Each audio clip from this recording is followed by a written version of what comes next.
اینم یه دسر شیرین رژیمی پروتئین و بدون شکر. شما بافتشو فقط ببینید.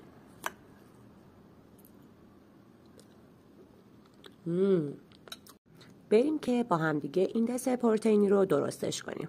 احتیاج داریم به پروشیر. من طعم موز شکلاتش رو انتخاب کردم. موز، یه ساشه استویا، یه قاشق پودر کاکائو. همه مواد رو با هم دیگه میکس کنیم. ژلاتینی که بنماری شده رو هم بهش اضافه میکنیم و دوباره میکس میکنیم.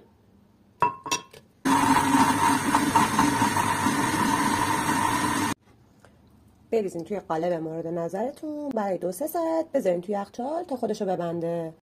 سریع ترین و راحت ترین دسر پروتئینی که میتونید برای خودتون درست کنید قطعا همین دسر شکلاتیه.